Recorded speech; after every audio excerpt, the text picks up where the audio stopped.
Hello. Hello. Hey, how you doing? Hi, Henry. How are you? I'm good. Are you hearing me okay? Yes, I hear you loud and clear. I am such a big fan. Before I get into it, I want to say that I've been so looking forward to this conversation because I'll get into it later because I want to save it for the podcast, but I really think you've changed my life this year. So, Well, thank you. I'm so happy to hear that. And yes, I've been looking forward to it a great deal because I love what you do and I love the way you present yourself to the world. And actually, no, Henry, I thought it would be cool if we could take a moment to attune to each other. yes, why don't we have a moment of quiet? Yes, absolutely. Would you Yeah. like to guide? Sure. So let's just find our way to being still, and then we can either lower the gaze, as it's a screen, it might be nice to lower the gaze or close the eyes. And coming into a place of rest, simply powering all the systems down. Just for a little bit, we're allowed to do that. A beautiful rest. In fact, there's a kind of rest that's always here for us, always waiting for us, that we can just drop into, just like this.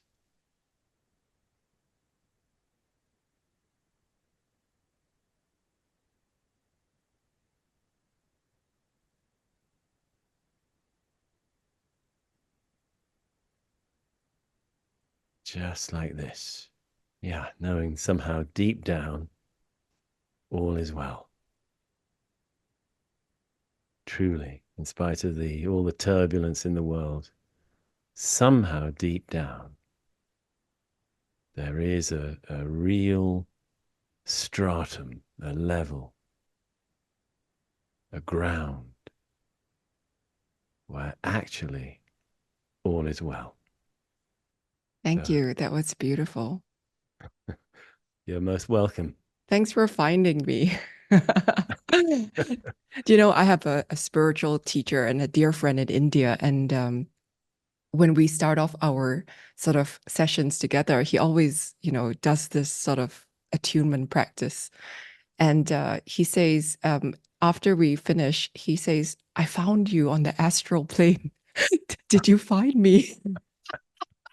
I love it because it's so beautiful. It's like this idea that, we can be speaking to each other, but not really finding our way to each other, with all these words getting in the way, but sometimes just taking that moment to drop into presence, like there is a real kind of meeting before we get Yes. actually into it.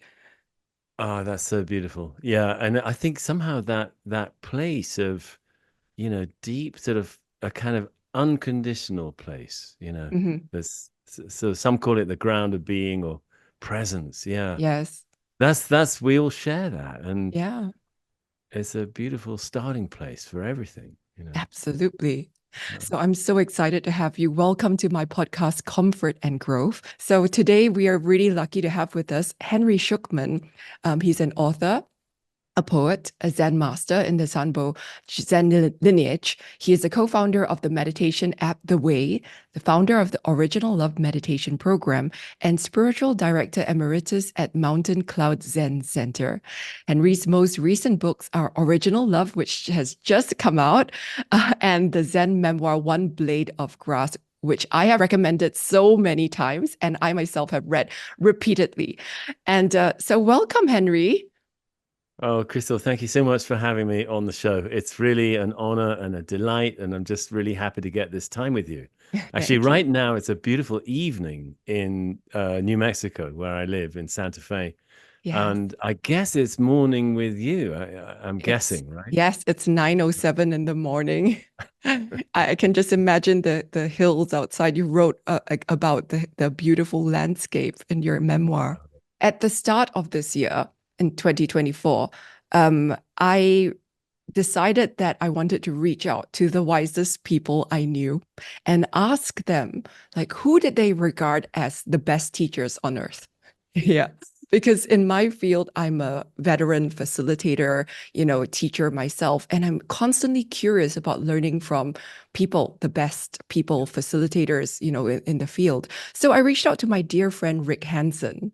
Do you know Rick? That very well. Very Yeah, well. yeah, Yeah. yeah. I So love Rick. Yeah. yes, we all love him. And I said, so Rick, this year I really want to expand my inner work. Who do you think is a brilliant facilitator? And he said, Henry Shukman. Rick said, if you're looking for a teacher with a very deep practice, you should really read Henry Shukman. You should look him up. You should see what he's doing. It's really interesting. So that was how I got introduced to you by our friend Rick. Oh man. Well, I've been introducing a lot of people to Rick actually, Yes. because Oh, I think funny. he's I think he's much wiser than I am and deeper. So I'm honored that he would see it that way, but I'm sure he's somewhat biased, you know. Mutual admiration fan club. So after I started reading your memoir and checking out The Way, which by the way is a fantastic meditation app I'm going to talk about in a moment, what really fascinated me was the fact that you're a poet. And the way you have with language is just so beautiful. It brings a different dimension to the work. I don't consider myself a deep teacher at all, but I know that certain things have happened to me in the course of Uh-huh. my different trainings. And one of them is like some sense of seeing through this Uh-huh. world in a certain sense. Yes. And it's as if behind everything we're seeing, Mhm. a kind of light is coming through it. Yes, yes, And it says, absolutely. yeah, yeah. So Well, you see, fascinating. it's lovely. I picked up in your work that you're a very serious spiritual person. Serious spiritual seeker and person, and that's just a beautiful thing. And we don't always. Some people are very. They have a sort of. They aim to be very sort of spiritual, and Hmm. it seems like they are, but there's something about a true dedication to it that's kind of a little bit different. You can just sense it that You know what? yeah. You wrote in your memoir about early openings. So for the audience, early opening is I'm paraphrasing. It's a little bit like an early experience of awakening, if you will. And I think that was what drew me to your work, as well, because I'm going on this on a short digression. What fascinated me about the Zen practice was this concept of Kensho, which you written about this, concept of awakening. I had this experience when I was quite young, probably about 7 or 8 years old, and my mom and bless her, she was doing what she knew how to do with what she had. She was a very young mom, very frazzled, and I was a very disruptive, highly gifted, very dysfunctional kid. So she used to cane me, trigger warning. So she had the spot on the floor and she made me stand there on this marble tile that was black out of a sea of white tiles. And she would cane me and she would say, if you dare move, I'm going to give you double. And Oh, one day I remember just like watching her lash down at me. But then all of a sudden, it was like this golden tinge kind of infused my field of vision. And all of a sudden, these strokes from the cane became these golden rays. Like they just went through me and infused me. And instead of pain, I suddenly felt connection. And I felt this strange sense of aliveness. And then suddenly, and I know it sounds yeah. trippy, but I felt this sensation of my feet on the ground and the ground connected to the driveway, to the road outside, to the ditch of dirty water outside and flowing to the river and the sea. And in that moment, I just felt this sense of, whoa, like suddenly I was awake. And I don't know if that was, similar to what you experienced, but it changed me. And that since that experience, I've always been seeking. That maybe is exactly what has that I was sensing, and that opened you up in a certain way That that's fascinating. I mean, the quick, if I could, if it's okay to do this, I Of would just like a course. quick sort of diagnosis of that Sure, experience. sure, please. It is Hmm. absolutely what we're talking about. Kensho has different faces, Hmm. different dimensions. Kensho means seeing reality, more or Mm. less, it's about this experience of awakening, and it's not just one thing; it's several dimensions. And then I mean, I'm very sorry to hear about your childhood, if we could call it abuse. I don't know, but it's a very difficult Yes, it thing is. to have But grown but up I with. want to also say I have deep compassion for my mother. My therapist always says guilty, but not to blame. Oh, that's a really good way to put it. Hmm. Wow.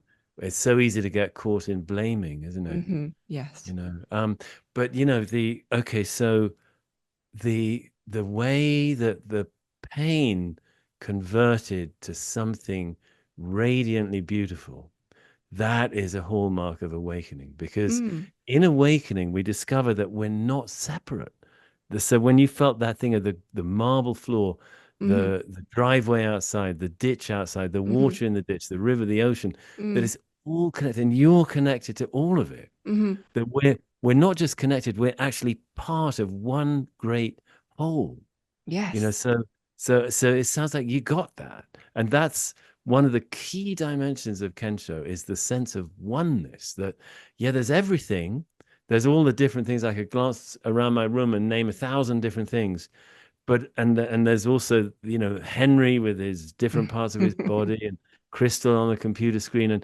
But actually at the same time, all of that is also one fabric, Yes. and we see that in a moment of awakening. And you got that. And once we've seen that, I mean, I was 19 when I had, so I wasn't as precocious as you at 7, but I had an experience that was very powerful, Mm. similar and different. I was on a beach, and I suddenly just realized that what I was looking at wasn't outside me, or I wasn't outside it. It was like it was one thing. Hmm. The viewing, the viewer, and what the viewer was seeing, me and what I was seeing, was just one thing, and I was part of everything, and Yes. the whole universe seemed to open up, and I could Hmm. I could sense the distant corners of the universe just right here, and it was so beautiful.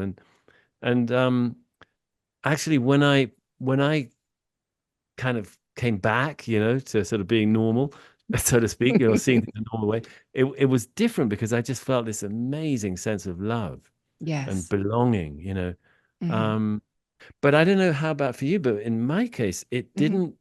I went home, I was away when that happened, Yes. and I'd had a very different kind. I mean, I hadn't had childhood abuse like you described, but I had a lot of neglect, Mm. and Yes. it was, and some abandonment, as well as a very difficult skin condition Yes. throughout my childhood. Eczema. I have that too. Yeah, you did really, I'm a fellow yeah. itchy person.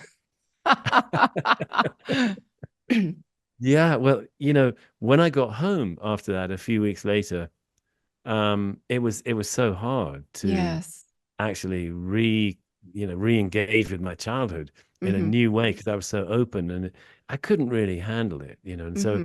so I don't know Absolutely. about for you, Yeah. what was the consequences of that You moment? know, it was like you tasted the precious nectar of something, and then you're Yes. forever trying to search for that precious nectar again. That, like you wrote in your book about sati, remembrance. It's like a wistful nostalgia for something that, you now know that you had Yes. in the before. I used to live on a farm in Australia, and sometimes I would watch, baby animals being born and like a baby lamb. And when they come into this world, it's like they come with this, they're so fresh from the other world, they're so fresh. They come with this sereneness, this beatific sort of look. And it's like their true nature. You can see it. It's just like that is the original love, the original nature. But at some point as humans, we at some stage as babies, we realize that, oh, this is where my fingertips end and this is where the world begins. And I am not the world. And then as we grow older, we put more and more barriers between us and the world. Identity, this is my tribe, this is my political, inclinations and that sort of thing. And while we are in the era of identity and authenticity, I also think we are at the same time craving oneness and intimacy. Yes, I couldn't agree more. I think it's an exile, really. Yes. We live in a kind of exile, because the condition of oneness, in it, we belong so absolutely to this very moment. We belong so much that we're not separate. Yes. And that is actually the natural condition, I think. In these great traditions like Zen, like you mentioned, they call it original nature. It's the original nature of everything. And in that original nature, we're all together. Yes. We're all kind of joined at the hip. It's like we're growing from one soil, and it's really when we get disconnected from that, which we do in the normal course of child development, we do, and it can become painful because we're constantly trying to navigate life and make it work for us from a faulty premise. It's like we're not actually doing it from this place of positivity where we know we already belong. We're Yes. doing it from this place of a kind of fundamental lack. Like I'm really attainment. exactly, I must get something. And often it's wrapped up with self-worth. And if I don't attain enough, I'm not worthy enough. And Yes. if I do attain enough to feel worthy enough, how long will I keep that attainment? And then that bar just gets raised. I've got to attain Yes. more to still be really worth my place on this earth. And at all that time, we totally belong. Mm. So right.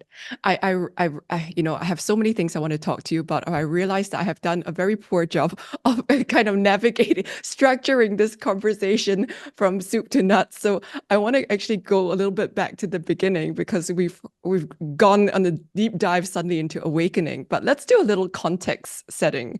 So, Henry, can you tell me a little bit about your personal growth journey? I know you've Mm. tried so many things, to dream therapy, meditation, somatic work, cognitive therapy. You've done so many things, and you've, come to the stage of life where you're a very, Zen master with a very deep practice. I'm going to say that, even if you won't admit to it. So tell us, how did you get here? Yeah, wow. It's taken a bit of work, and the work's ongoing. I'm still a work in progress, of course. But I had that early awakening, like you, Mhm. um, and it was a kind of star on the horizon. I knew that I'd discovered something real in that moment. I knew somehow it must be possible to live in some kind of alignment with that, with what I saw in that moment. But I had no idea how. And meanwhile, in my as a young adult in my early 20s, I was struggling with depression and anxiety Mm, and kind of trying to find my way in life and not really enjoying what I was doing or feeling that I was off track a lot of the time. And I gradually well, basically, I got really lucky. And when mm, I was 24, I got introduced to meditation. And I had a dear friend, an old woman called Flora, who lived in Primrose Hill in London. Actually, she'd been a mentor of my mum's when mm, my mum was at university and a lifelong friend of my mum's. And I'd known her since I was a child, but I started having my own relationship with her, independent of my family in my mm, early 20s. And somewhere along the way, she did this thing that was really unusual in Britain. This was in the mid or late 1980s, and uh-huh. but she'd been meditating for some time, and she was the only person actually that I'd known kind of in our circle who had done meditation for a long time, and she'd Mhm. done transcendental meditation, All TM. right.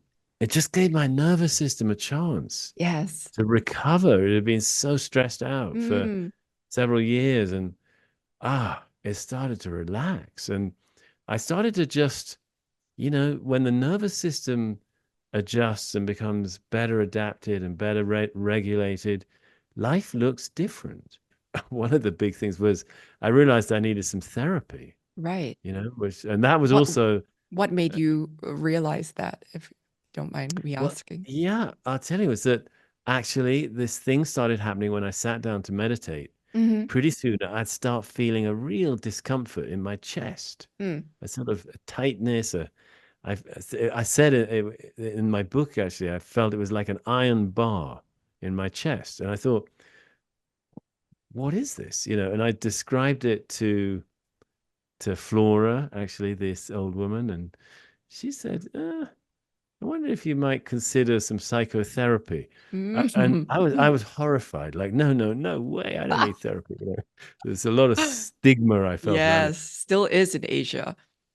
Really? Yeah. Yes, for sure. Well, and then luckily I was on the side, I was playing in a band, actually. I was a musician as well. And one of the members of the band, she actually was in therapy, Hmm. even though we were all in our mid-20s. So it was a little unusual for people of that age in London at that time to be doing Hmm. therapy. She basically softened me up, and I thought, okay, I'll try it. It was great. I started to recognize, man, I've got some stuff I need to work on. Yes. And And I have it these was beliefs that are kind of getting in the way that I haven't audited before. exactly that I've been repeatedly convincing Hmm. myself of that are really maladaptive, telling Yes. myself how lousy I am, or look at that, there you go Yes. again, messing up, or whatever, Hmm. and I can't stand it. And, Hmm. there are various core beliefs that, Hmm. you can unearth in cognitive behavior therapy. Right. And man, it was so helpful to Mm. realize, wow, I've been talking to myself horribly, you know, Yes. When you're and it's suddenly and aware of the radio channel that's been playing in the background of your brain this whole time. exactly. And I was just totally believing it, Mm. and suddenly I started to, wow, take a look at some of these things. Is it really right? And I started to realize, oh my gosh, I'm just convincing myself of some really unhelpful stuff. And so that was profoundly helpful, Hmm. and then I got lucky, my first book got published, and in my mid-20s, and then there was a little auction for my second one. And so suddenly I became a full-time writer, which had Yes. been a fantasy since I was a teenager, Hmm. and it allowed me to travel. I could work anywhere, and I Mm. had a pretty lucky time. And all along that time I was starting to get more serious about meditating. So I kind of drifted. I was a wanderer, which of what I'd wanted to be, and I did retreats. I wrote books, and I wrote Hmm. poems, and I wrote stories, I wrote articles, and I published a lot of stuff. And I meditated, and I was, like I said, I was doing retreats at times. But then at a certain point I really met uh I'd met lots of teachers, but finally Hmm. I met one who, like, this is my teacher. Right. I want to learn from this man, Hmm. and that was an important turning point, because Hmm. then I could really go deeply into what I'd experienced on the beach all Yes. those years before. What had that really been? And Mm. what could you do about it? And with this man who's called John Gaynor, he's another Zen teacher, Yes. there was a path forward to go deeper, to go further, and to Yes. learn to live out of that reality. So that was just so good to really, get the sense of a path Yes. that is I done. actually think this is a recurring theme in your work. And I'm also very curious about it because, you know, Zen, out of all of the different modalities, you could have gone to, is like very aesthetic. It's very minimal. It's like very, I don't know how to say reductive, you Yes. know. Do you know what I mean? It's Yes. like there's and you've somehow in your meditation app, the way as well, it feels like it's got the essence of Zen because there is like one path. There are no choices. You just do this and then you do the next thing and then you do the next thing. And you can't progress unless you've done, whatever it is that your next step is. So I'm quite curious because when I read your memoir, it was like you have a bit of a rebel and adventurous spirit. But at the same time, it seems like almost like a paradox that then you chose to go down this super strict, very, very minimal sort of like prescribed path. So I'm very interested for a Westerner, why would you choose to do this out of all the things that you could have done? And You're absolutely right. I do like the simplicity. I do like that of Zen. And our app is absolutely right. It reflects that. There's something I think very valuable in the world of meditation, Mhm. about keeping it super simple. And Yes. and you don't have to decide, Mhm. especially as a novice meditator, how do I know which course I should do out of 100 courses? Yeah. Well, with our app, we're going to train you, Yes. and we're going to teach you. You're going to gradually build up more and more sort of understanding of your own mind and of your own heart, and and step by step we take, well, this is my hope, we take the Yes. practitioner on a journey that makes sense, and does take the user to some pretty deep places, and we hope, and but you don't have to figure it out yourself. Yes. We've had a lot of experience in this, so we're going to share it. It's like Duolingo. We're going to, Yeah. step Love by that. step. It is like learning a new language, and the thing is that for especially because I coach a lot of leaders, very high powered people, there's so much decision fatigue. There's so much overwhelm. And, Yeah. I get, you'd be surprised, like the most common thing that I get told by these CEOs, who have people running into the offices all day and saying like, tell me what to do, tell me, make a decision on this. And then when they come to me, they're like, literally just tell me what to do. Just give me one thing. I don't even care. I'm just going to do it because like we are just constantly overwhelmed. Exactly. So isn't it nice to be invited to just do nothing, be still, Mhm. hit play, and you're going to get a guided sit. I just love it, because I've done Insight Timer for a long time, other kinds of, meditations. And like you say, it's like 30,000 teachers, whatever, 100,000 different meditations. Like, no, I don't have time to sift through everything. I want to trust somebody like, oh, I know Henry. I like his style. He's brilliant. And I'm going to put my trust in you, just like I would with a Zen teacher and say that, okay, now you are going to be my guide. And I feel it's very intimate. It's very personal. When I started Zen, it was like, how is this scalable? You have one teacher, and the concept is that this one teacher has a handful of students. They meet up and they do this dokusan, and they sit and they do session and all of this. And like in my business head, I'm like, wow, this is exactly what the modern world needs. But it's not scalable. I don't Yeah. understand how we would actually have this, replicate this in the modern world. And that's why I was so excited when I saw your app, because that's the closest thing we can do to that sort of pupillage, if you will. That's beautifully put, and that is exactly our thinking, is that it is an attempt to scale something of that. Hmm. And Yes. we know that I think there'll be some number of people for whom that's enough. It's what Hmm. they want, it's what they need. And there'll be some other number of people, hopefully a smaller number, that want more. They Yes. want some live sessions, and there's some interactive sessions. So actually we have, I've got this other program called Hmm. Original Love, which Yes. is really a parallel program to the app. So Mhm. people are starting to join that from the app actually now, Yes. because it is live, and it's online, and people come from around the world, and Yes. there's a little bit of interaction, and it's you can meet other people on it.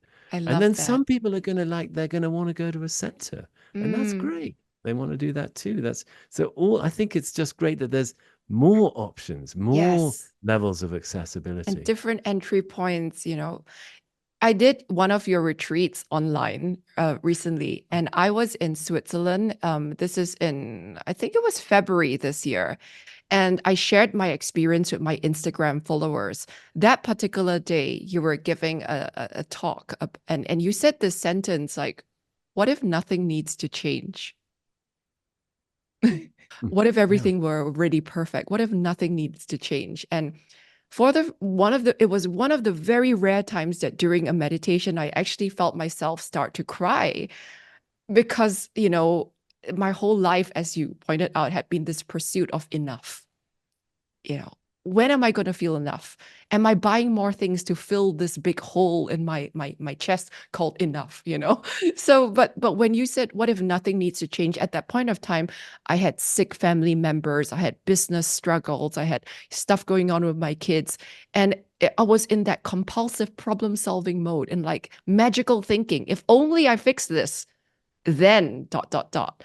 But then when you said that, what if nothing needs to change, and it was so profound. I shared it with my followers, and I've almost never received that outpouring of, sympathical sentiment coming, all these DMs. Like, I cried as well when I read that. I did that as well, and I contemplated. And it was an unexpected but beautiful sentence because I think we live in this culture of everything needs to change. So it was a radical thought. Well, I'm really happy to hear that you were open in Mm. whatever way you needed to be for that to land. And and that it obviously really landed. And honestly, I hardly know what I'm saying sometimes in those It comes retreats. through you. It just comes through me. And now hearing you say it, Mm. I'm absorbing it and really getting a hit off it. It's a Yes. beautiful saying. It's Yes. a beautiful question. What Yes. if really nothing needs to change? This question entered my head as well, follow-on question. It's sort of a contemplation, like, okay, I'm not making sense now. But it No, was no, this go for it. Yeah, yeah. it was this question that popped into my head about surrender and you know the difference between desire and longing. So popped into my head. Okay, so desire to was what I had been doing. I desired a lot of things. There was a lot of grasping, a lot of seeking. There was a lot of setting my agenda, goal setting, all of that. But when you asked that question, what if nothing needs to change? It triggered a flip from desire. Suddenly, I shifted into longing, which was a heartfelt thing. And Yes. along with the longing, it moved from grasping to a sense of almost like spiritual, bittersweet surrender. Like I long for this original sort of state, this, that we could be enough and all of that. But at the same time, there's also a sense of, I don't know how to put it, like, fuck it. Sort of like, okay, if it happens, it happens. I surrender, I give myself over, because it was like when you said, what if nothing needs to change? There's a kind of like fuck itness to it. Do you know what I'm trying to say? Yes, Does I that make do. I sense? do. I do. Well, that's lovely. I love the way you put it. I give myself over. I think that's what real surrender is. It's like, it's really letting go of my agenda, Yes. and bring it on, whatever it is, Yes. it's, so that's really good. But I'm getting all of what you're saying sounds absolutely lovely because I know that longing, I feel that, and that difference, you said it beautifully, actually. There's most of our kind of desire, our hankering, our grasping, our clinging, Mm. yeah, it's all driven by lack, Hmm. by Yes. by a hole in the middle, as you said, a hole called enough. It should be Mm. enough, and it's not, and actually longing, that's is a sweet thing. Maybe it's Mm. bittersweet, but it's a really different thing. It's like when we taste that, we've given up on the desire. Yes. We've let that go. And in its Yes. place, there's this welling up of a sweet longing. We know that there's something real that's kind of waiting for us just to Hmm. recognize it, Yes. that is already somehow here and we're just not getting it.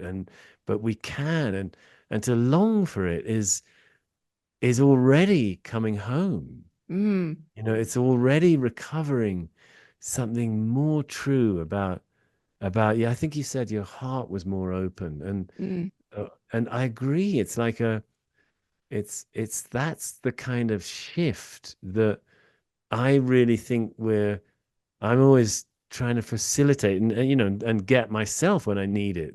And mm, I think it happens on different levels. It's not only a great Kensho experience, yes. it can just be like going from being caught in some habit of seeking, grasping, Mhm. craving, and then suddenly, wait, I can just be kind to that. I can be Yes. kind to myself, and it just softens. And in Yes. its place, something sweet comes, Mm, and that sometimes it has got a flavor of longing.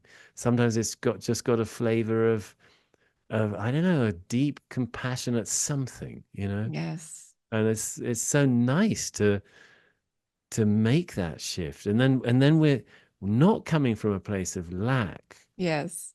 We're coming from a place of love, really. Absolutely. I Wow. want to kind of also talk about your latest book, Original Love. Your book is all about awakening and how do we awaken to the state of original love. And you said basically, how do we get there? We learn to meditate and we learn to love meditating.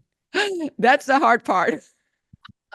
And that's, I'm adding on that. I feel personally that's the hard part. And that's what the book aims to help with. I wonder whether you can, take us through. Yeah, okay, thank you. So I'll just a quick little map.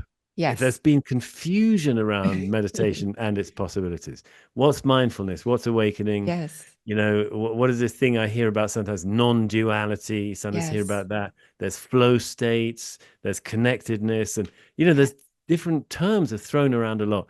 Mm-hmm. What is it all? And so one thing I just totally wanted to do was clarify.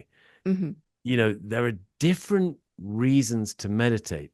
There are different kinds of meditation with different purposes, different possibilities. And probably they're all good, but they're not all exactly the same. Mm-hmm. So that was the thing I really wanted to clarify. And one of the biggest differences of all, which is represented by this image of a cart track, Mm-hmm. which actually comes from an early Chinese Buddhist document that said path of practice is a cart track that has two wheel tracks, Mm-hmm. one for each wheel. And one of the wheel tracks, they called it the foundations of mindfulness. It's about gradually developing in mindfulness and getting more absorbed and getting clearer about what's going on right now and being calmer and wiser and so on. And the other cart track is about awakening, and awakening, like you discovered beautifully when you were 7, is about everything. In some ways is one thing. It's Mm-hmm. all connected and we're not separate. And Mm-hmm. in awakening, there really isn't a progression because it's all one thing. you Yes. don't you don't develop, you just find it. Yes. And so I love the cart track metaphor because Yes. it's true. It can happen both ways. Yes, that's and true. and and actually, if the vast majority of us, and totally me too, it doesn't matter if you have this deep awakening experience, we still need the gradual cultivation as well. What happens on the first wheel track, the one Mm-hmm. of gradual cultivation?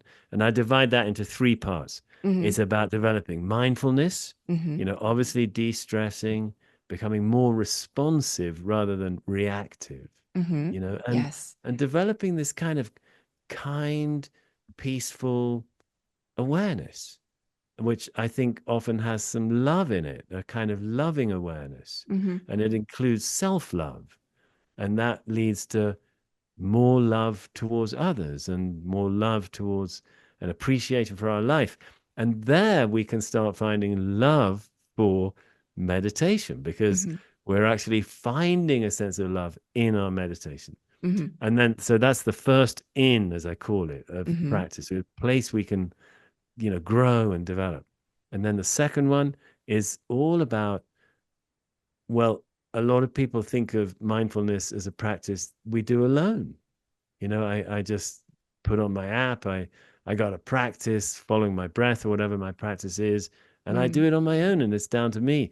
But that's No. actually not right. Meditation Yes. it's actually all about discovering connection and Hmm. connectedness and support. So opening up to support and connection is what we look at in the second in, and that happens on lots of different levels. But it's a beautiful thing to be more vulnerable and Yes. reach out and let Speak your let truth. people in. Hmm. Yeah, exactly. And then the Yes. third in is flow states, basically, Uh-huh. Yes. where we can be absorbed in an activity and Yes. time seems to vanish, and That's right. becomes very easeful or effortless, and yet Yes. we may be doing it to a very high level, getting in the zone. And that can happen in meditation as well. For We sure. we can switch gear and be in these deep states that are so beautiful. Hmm. So all those three are really valuable, Hmm. but none of them is yet ah, awakening, which is on the Mm. other track, where Yes. it's a sudden discovery of, oh wow, there's this whole other dimension of my life where Mhm. I share my life with all things. Mm. Yes. Yes. So that's kind of the map of the book. And then, I try to guide the reader through tastes of these different dimensions of practice. And I think Yes. I hope it's going to be a really helpful book It's a yeah. beautiful book. I have it here with me. It's a beautiful book. And I haven't finished it yet, but I think that like the way you write in vignettes, it's almost like I'm watching a movie. You write about the fox, you write about like the tofu, a man that's about to die on death row and how he's able to savor the taste of the tofu. And like I can feel the tofu in my mouth.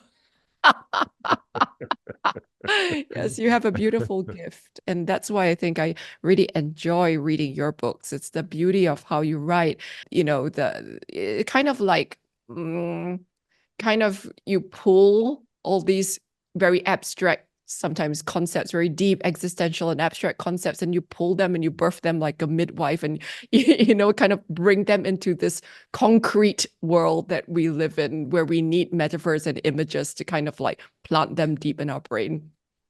Well, you do that too, Crystal. You're extremely good at that. It's wonderful. You're very gifted with words. Oh, thank you. I think, Beautifully so, really. oh, Yeah. oh, that means So, a but lot but to but I me. really so I appreciate it very much you saying that about the book. Thank you. Uh, Yes. I wanted to ask you as well if you could share any practical tips on how to awaken every day. yeah. Well, look, the best tip of all is meditate a little bit every day. Make it a Yes. daily habit, because Mhm. when we do that, what we're doing is we're signaling to our unconscious that we recognize that our life doesn't only consist of all the activities we do, Mhm. that there's a prior state of just Yes. being. And we're acknowledging that, and our unconscious gets the message. And I think Mhm. gradually a sense of space grows in us, Mm. and a sense of a spacious awareness grows in Yes. us. And in time, we never know when, but that awareness may suddenly just e- expand massively, Mm. and suddenly we somehow are part of everything, Yes. and it just comes. And I think the daily sit, even if all you can do one day is 3 minutes, still do Mhm. it. Still Yes. do it. Like my master in Japan, Mhm. Yamada Roshi. I mean, he's a very, very busy, very successful businessman. He was That's right. very high up in Mitsubishi Mhm. Securities, and Mhm. he's the chairman of a huge company now. He never misses his meditation. Yes. And he says, if I've got a busy day, I'll meditate more. I love it. I love it. Yeah, that is Yeah. so true. It is a dedication, discipline to the practice. Yeah. Just by starting to practice, we're coming into alignment with it. And I find if we're coming into alignment with that, somehow things come more into alignment in our life. Ah, quantum you know, physics. something like that. And Yes. things that are really true and authentic, they come forward. And Mm, things that are more peripheral and perhaps not really our true calling or something, they fall away, yes. and I believe that really happens. And it's weird. It's weird how this world works. Yes. There can be people who are really close to us and dear to us, and we think they're going off track, or maybe they really are going off track. Hmm. And I try to persuade them, no, don't do that. It's a bad idea. But and it doesn't work. And then I come back to my life and Hmm. my practice and really being in alignment and not Hmm. being fooled by myself, by my sense of self so much, coming back to reality, me, and that person's behavior changes. Not Mm. because I'm trying to change it, Yes. but I'm not trying to change it at all. I'm Yes. actually taking care of the only business I really can take care of, which is my own alignment and authenticity. And the part of that means not being taken in by uh, my clinging, grasping sense of self, Mm. not being taken in, loving it instead of being taken in by it. And yeah, life reorganizes around that authenticity. Yeah, so true. If I could ask you, being a poet yourself, you have been, exposed to and have written so many beautiful sentences in your life and probably collected so much wisdom and so many sayings. If I were to ask you for like a guiding motto or saying, what would that be? Oh gosh. Put you on the Oh spot gosh, now. you're putting me on the spot. Do you know, Chris, what I want to do, but I don't know if Yes. this is very useful, but there's a little poem by Yamada Cohen Yes. Roshi, a great Yes. master, who, by the way, he did this calligraphy, which is Ah, on it's my wall. beautiful. It's brush on silk, really beautiful thing. Gorgeous. Anyway, he did it. It means shin, the heart or the mind, Yes. But he had this beautiful poem about awakening. Yes. And can I recite that? Please. I would love that. Okay, this is what he said. He was an old man when he wrote it. He said, Yes. once an ancient Buddha said, the mind of wisdom is nothing but the sun, moon, and stars, the mountains, rivers, and the great earth. The mind of wisdom is nothing but sun, moon, and stars, mountains, rivers, and the great earth. One night, I realized this all of a sudden. Heaven and earth collapsed and were reduced to dust. All my karmic sins were extinguished as if in a bolt of lightning. Clearly, I have seen no person, no world, not one thing. And what is it after all? Nothing special, just this, just this. Wow. Ah, So special. yeah, yeah, Nothing special yeah. was so special. Yes, yes. So actually, if there was a motto that we could Yes. take with us, it's just this, Yes. just this. Beautiful. Yeah. Ah, Ah, just ah, ah, thank you thank so you. much for spending this time with me, Henry. I've enjoyed every single moment of it. Every single moment was special. Thank you Well, so thank you so much, Crystal. Me too. It's much. been absolutely delightful. And I hope it's some, help, of course, for your wonderful listeners. I think it's more than helpful. I think it's brought us all some solace. Which is why I named the podcast Comfort and Growth, because while we are on our path of growth, we all need that comfort. We all need that spiritual solace from, and as you pointed out, it's not an individual thing. It's like a knowing that we're all connected to each other and we're all in Yes, this together. exactly, exactly.